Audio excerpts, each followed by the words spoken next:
Hello friends, आप सभी का वेलकम करता हूं बिहार का नंबर 1 यूट्यूब एकेडमी पे। जी हां दोस्तों, आप सब कैसे हो? आशा करता हूं कि आप सब बेहतरीन तरीकों से और अच्छे से मन लगा करके पढ़ाई कर रहे होंगे। जी हां दोस्तों, चूंकि अब आपको पढ़ाई करना ही चाहिए, क्योंकि समय धीरे धीरे बीतता हुआ जा रहा है ना। आपको पता नहीं चल रहा, लेकिन समय जो है कभी भी किसी का इंतजार नहीं करता है और यह बात आपको पता है। तो इसीलिए आज हम लोग नंबर सिस्टम यानी कि संख्या पद्धति का पार्ट नंबर 2 लेकर के आए हैं, जिसमें मैं बात क्या करूंगा। मैंने पार्ट नंबर 1 करा रखी है, क्योंकि मैं इसीलिए करा रहा हूं क्योंकि आपका सबसे पहला चैप्टर वास्तविक संख्या है और वास्तविक संख्या का मैं पूरा कंप्लीट थ्योरी करा रहा हूं। तो आपको, चूंकि आप मैथ पढ़ रहे हो, तो मैथ पढ़ने से पहले आपको नंबर के बारे में जानकारी होना बिल्कुल जरूरी है। ठीक है, तो मैंने पार्ट नंबर 1 करा रखी है। आप अभी तक नहीं देखे तो आप जा करके पहले उसे देख लीजिए, उसके बाद आप इस वीडियो को देखिए, ताकि आपको और भी अच्छे से समझ में आएंगे। मैंने कुछ संख्या को पहले करा रखी है और अब यहाँ पे अगले कुछ संख्या को मैं करा रहा हूँ। ठीक है प्यारे दोस्तों, तो नंबर सिस्टम यानी कि संख्या पद्धति। चलिए अब हम लोग देर ना करते हुए आगे सीखते हैं और एक एक चीज को समझते हैं। सबसे पहले यहाँ पर प्यारे दोस्तों आपके लिए एक अच्छे से शब्द लिख करके लाया हूँ, इसे मैं बता देता हूँ प्यारे दोस्तों, है ना। किस्मत भी बादशाह उसी को बनाती है जो कुछ करने का हुनर रखते हैं। जी हाँ दोस्तों, किस्मत भी बादशाह उसी को बनाती है जो कुछ अलग करने का जज्बा रखते हैं, है ना, हुनर रखते हैं। तो आई होप कि आप हमारी बातों को समझ रहे होंगे कि मैं क्या कहना चाह रहा हूं। तो चलिए मैं आगे बढ़ता हूं देर ना करते हुए। तो सबसे पहले प्यारे दोस्तों, आज का जो टॉपिक है प्यारे दोस्तों, कुछ महत्वपूर्ण संख्याएं। क्या चीज है? कुछ महत्वपूर्ण संख्याएं, यानी कि सम इंपॉर्टेंस नंबर पढ़ना है। ठीक है, और जैसे कि हमने बहुत चीजें कल पढ़ा रखी है, मैंने कल बता रखी है। ठीक है, और आज हम लोग प्राकृत संख्या पढ़ेंगे, सम संख्या पढ़ेंगे, विषम संख्या पढ़ेंगे, है ना। ये सभी चीजों को अच्छे से एक एक चीज को, कॉन्सेप्ट को क्लियर करता हुआ बढ़ूंगा, क्योंकि आप इन सभी चीजों को ऑलरेडी पढ़ चुके हैं। इसीलिए मैं इस प्रकार से लिखित रूप में लाया, नहीं तो मैं आपको अच्छे से एक एक चीज को बताता समझाता। ठीक है, लेकिन हमें ऐसा लगता है कि आप बढ़िया से इसे जान चुके हो, तो इसीलिए एक बार मैं सिर्फ रिवीजन आपको करा रहा हूँ। ठीक है, चलिए प्यारे दोस्तों, तो सबसे पहले प्राकृत संख्या यानी कि क्या चीज? Natural number. जी हाँ दोस्तों, है ना। गिनती की संख्या को हम प्राकृत संख्या कहते हैं। गिनती की संख्या 1 2 3 4 इस प्रकार की संख्या को। ठीक है, तो हम इसे ज्यादा ना बताऊंगा, क्योंकि आपको पता है ये सारी चीजें, जैसे कि 1 2 3 4 ये सभी चीजें आपको नॉर्मल से पता है। ठीक है, अब जैसे यहाँ से शायद आपको नहीं भी पता हो सकते हैं। ठीक है, जैसे नोट पॉइंट है, हमने नोट में जो लाता हूँ, और वे सभी नोट्स ऑब्जेक्टिव में पूछे जा चुके हैं, बिहार बोर्ड में इनसे पूछे जा चुके हैं। 2 से 3 प्रश्न हमेशा देखने को मिल ही जाता है। ठीक है प्यारे दोस्तों, तो चलिए समझते हैं। देखिए, सबसे बड़ी प्राकृत संख्या कौन है? जल्दी से बताइए। तो अनंत होती है। जी हाँ दोस्तों, सबसे बड़ी प्राकृत संख्या आपसे पूछेगा तो अनंत आप जवाब दीजिएगा। ठीक है, और नेक्स्ट पॉइंट है हमारा, सबसे छोटी प्राकृत संख्या तो 1 होती है। जी हाँ दोस्तों, सबसे छोटी प्राकृत संख्या क्या होती है? 1 होती है। और ये सभी चीजों को आपको याद करके रखना है। ठीक है प्यारे दोस्तों, तीसरा पॉइंट है, 2 लगातार प्राकृत संख्याओं का मासा 1 होता है। ठीक है दोस्तों, 2 लगातार प्राकृत संख्या का जब हम मासा निकालते हैं तो उनका 1 होता है। ठीक है, ये सभी चीजों आप ध्यान में रखिएगा, याद करके रखिएगा। ठीक है, इन सब चीजों को। चलिए मैं आगे बढ़ता हूँ, और नेक्स्ट है हमारा पूर्ण संख्या, जिसे होल नंबर कहते हैं। जी हाँ दोस्तों, तो पूर्ण संख्या किसे कहते हैं? तो प्राकृत संख्या के पहले शून्य शामिल कर दिया जाए तो उसे हम पूर्ण संख्या कहते हैं। यानी प्राकृत संख्या 1 2 3 4 और उन सभी के पहले यदि हम शून्य यानी कि 0 को शामिल कर दे, है ना, तो हमारा जो होगा एक प्राकृत संख्या पूर्ण संख्या बन जाएगा। तो देखिए, यहाँ से एक प्रश्न और बनते हैं, आपसे पूछा जाता है, क्या एक प्राकृत संख्या एक पूर्ण संख्या हो सकता है? जल्दी से बताइए। तो हो सकता है, एक प्राकृत संख्या एक पूर्ण संख्या हो सकता है। कब हो सकता है? तो जब प्राकृत संख्या के पहले शून्य को शामिल कर दिया जाए, तब। ठीक है, यह क्वेश्चन आप क्लास 9th में पढ़ करके आए होंगे। यदि आप पढ़े, बढ़िया से पढ़े होंगे तो आपको याद होगा। ठीक है प्यारे दोस्तों, चलिए मैं आगे बढ़ता हूँ। आप जैसे देखिए यहाँ पे ये सभी क्या है, प्राकृत संख्या है और यहाँ पे शून्य को शामिल कर दिया गया है तो पूर्ण संख्या बन गया। आई होप कि आपको समझ में आ गई होगी। यहाँ पे नोट पॉइंट प्यारे दोस्तों, इसे देखना बहुत ही जरूरी है क्योंकि इनसे ही प्रश्न बनते हैं। देखिए, सबसे छोटी प्राकृत पूर्ण संख्या, सबसे छोटी पूर्ण संख्या यदि आपसे पूछा जाए तो वह शून्य होता है, यानी कि 0 होता है जी दोस्तों। और सबसे छोटी पूर्ण संख्या अपरिभाषित होती है। जहाँ दोस्तों यहाँ पे सबसे बड़ी पूर्ण संख्या, ठीक है, आप यहाँ पे छोटी के जगह पर बड़ी कर लीजिएगा। ठीक है, तो सबसे बड़ी पूर्ण संख्या अपरिभाषित होता है। अपरिभाषित कहने का मतलब इनफिनाइट होता है, जहाँ दोस्तों यानी कि अनंत हो सकता है। ठीक है, तो सबसे सबसे छोटी पूर्ण संख्या 0 होती है और सबसे बड़ी पूर्ण संख्या की मैं बात करूं तो अपरिभाषित यानी कि अनंत होती है। ठीक है, मैं आगे बढ़ता हूं और नेक्स्ट हमारा जो टॉपिक से प्यारे दोस्तों वह है सम संख्या, यानी जिसे हम लोग कहेंगे इवेन नंबर्स कहते हैं। ठीक है प्यारे दोस्तों, तो सम संख्या किसे कहते हैं, तो वैसी संख्या जो 2 से पूर्णतः विभाजित हो जाए, है ना, वैसी संख्या जो 2 से पूर्णतः कट जाते हैं, है ना, उससे हम क्या कहेंगे, सम संख्या कहते हैं। जैसे कि 2 हो गया, 4 हो गया, 6 हो गया, 8 हो गया, ये सभी संख्या 2 से क्या है, कट जाएगी। जैसे 2 है तो 1 से कट जाएगा, जैसे 4 है तो वह 2 से कट जाएगा, है ना, 6 है तो यह 3 से कट जाएगा, जैसे 0 है तो वह मतलब कि वो भी कट जाएगा। तो आपको इतना पता होना चाहिए कि जो 0 है ना वह एक सम संख्या है। ठीक है, आपसे प्रश्न पूछ सकते हैं कि 0 एक ऐसी संख्या है तो वह एक सम संख्या है। ठीक है, आपको यह याद रखना है। चलिए नेक्स्ट मैं बढ़ता हूं और पॉइंट को समझता हूं। देखिए पहले दोस्तों, दूसरा क्या है यहाँ पे, नोट में नोट पॉइंट को समझना बिल्कुल जरूरी है। ठीक है, सबसे छोटी सम संख्या 2 होती है। ठीक है प्यारे दोस्तों, सबसे छोटी सम संख्या जो है वह क्या होती है, 2 होती है। और दूसरा यहाँ पे हम लोग देखते हैं तो सबसे बड़ी सम संख्या अपरिभाषित होती है, यानी कि इनफिनाइट यानी कि अनंत होती है। सबसे बड़ी सम संख्या अनंत होगी और सबसे छोटी सम संख्या तो 2 होगी। याद रखिएगा, ठीक है, जो मैं बात कर रहा हूँ ना बिल्कुल 100% कर रहा हूँ। तो इसीलिए नोट पॉइंट जो भी करा रहा है, मैं जो भी नोट पॉइंट करा रहा हूँ आप उसे याद रखिएगा। ठीक है प्यारे दोस्तों, चलिए मैं आगे बढ़ता हूँ।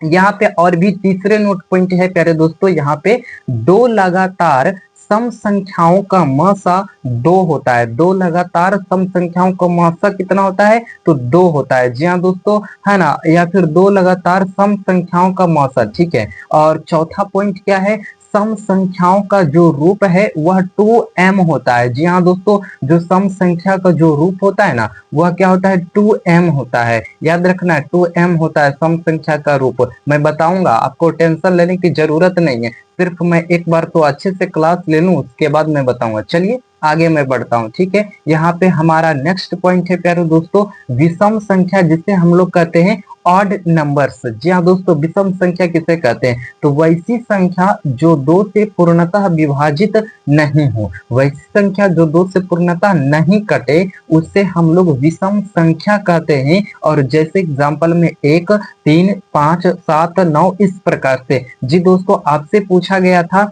है ना, जैसे कि एक विषम संख्या है या फिर सम संख्या है, तो कई लोग तो सम संख्या मार दिए, लेकिन मैं बता देता हूं कि एक जो है विषम संख्या के अंतर्गत आएंगे। ठीक है प्यारे दोस्तों, चलिए मैं आगे बढ़ता हूं और नेक्स्ट एग्जांपल इनकी नोट पॉइंट देखता हूं। तो नोट पॉइंट में क्या है प्यारे दोस्तों, सबसे छोटी विषम संख्या 1 होती है। याद रखिएगा, सबसे छोटी विषम संख्या कौन होती है, तो 1 होती है। और सबसे बड़ी विषम संख्या का बात किया जाए तो वह अपरिभाषित होता है, अनंत होता है। ठीक है प्यारे दोस्तों, चलिए मैं आगे बढ़ता हूं और आगे यहाँ पे तीसरी पॉइंट है प्यारे दोस्तों, 2 लगातार विषम संख्याओं का मसा 1 होता है। 2 लगातार विषम संख्या का यदि आप मसा ज्ञात कीजिएगा, है ना, मसा कहने का मतलब क्या चीज, एलसीएम या एचसीएफ, जल्दी से बताइए, तो एचसीएफ। ठीक है, 2 लगातार विषम संख्याओं का मसा यानी एचसीएफ जो होगा वह 1 होता है। और विषम संख्याओं का जो रूप होता है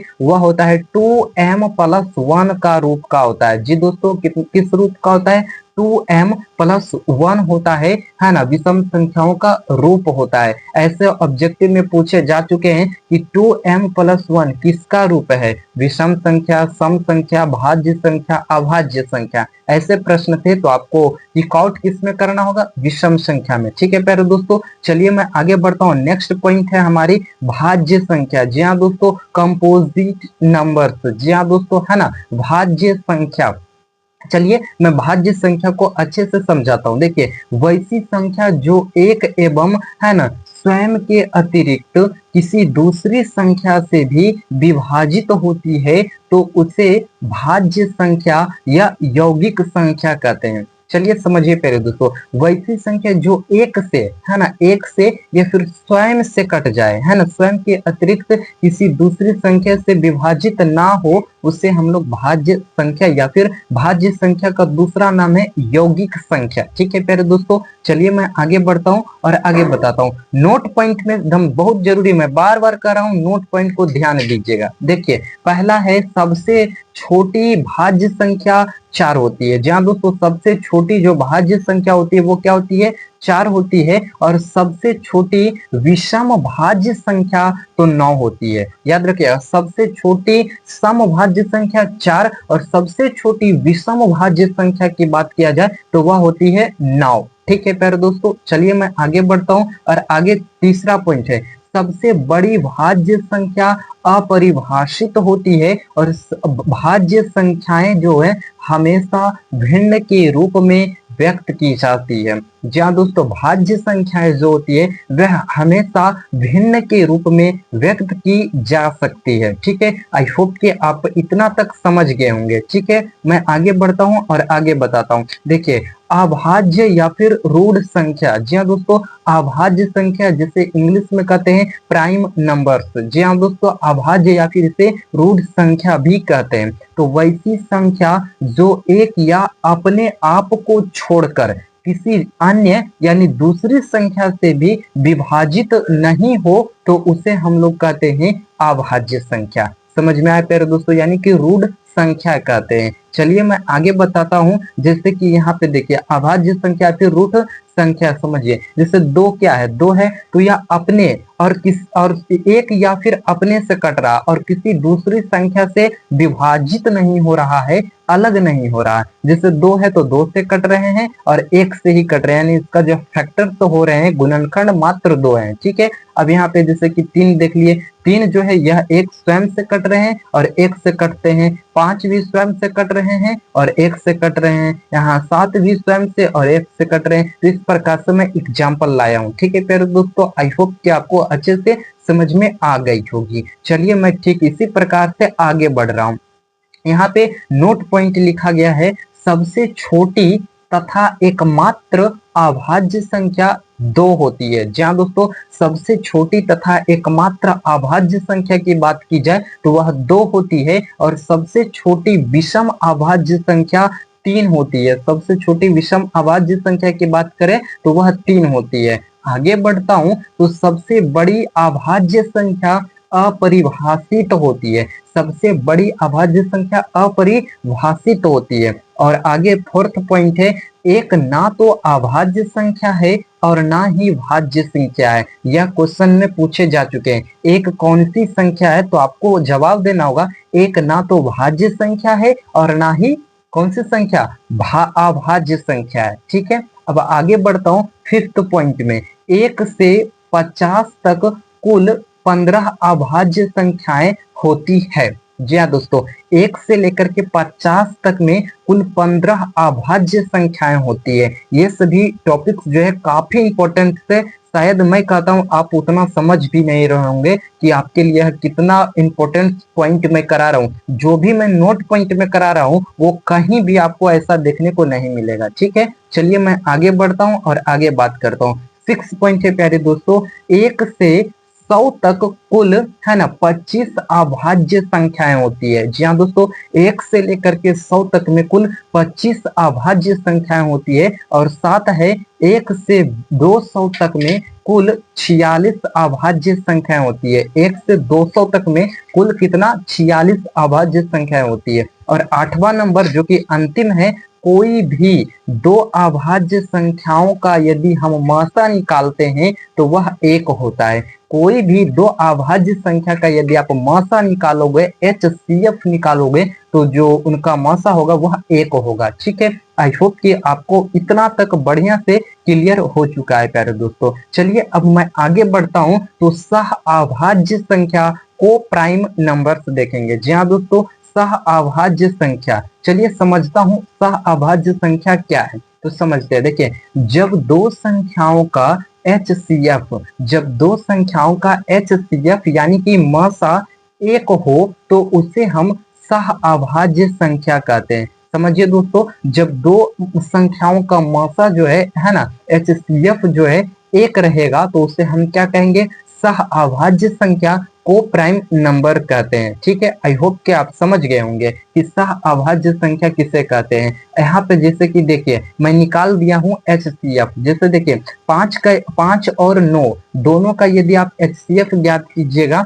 तो उसका जो मासा होगा एक प्राप्त होगा। मासा किसे कहते हैं, है ना, जैसे कि मतलब कॉमन होना चाहिए। जैसे इसमें एक कॉमन है और इसमें भी एक कॉमन है, उभयनिष्ठ है, तो एक जो है हमारा क्या है, HCF आएगा। ठीक है, यदि आप निकालोगे दोनों का HCF 5 और 9 का तो एक ही आता है। जिस प्रकार से यहाँ भी देख सकते हैं 8 है और यहाँ पे कितना है, तो यहाँ पे एक प्रकार 9 है और एक प्रकार 8 है। तो 9 और 8 में जब आप यदि HCF निकालोगे तो आप इस प्रकार से निकाल सकते हो, जिसका HCF एक प्रकार से एक है और दूसरे तरफ एक है। तो इन सभी का जिसका HCF एक आ जाए वह समझ लेना वह सह अभाज्य संख्या यानी को प्राइम नंबर है। ठीक है, आई होप कि आप हमारी बातों को समझ गए होंगे। जी प्यारे दोस्तों, आशा करता हूं कि यह वीडियो आपको काफी अच्छी लग रही है, और अच्छी लग रही है तो आप इस वीडियो को लाइक कर दो, जल्दी से अपने दोस्त के पास इसे शेयर कर दीजिए। अब सबसे अंतिम जो संख्या है हमें सीखने के लिए,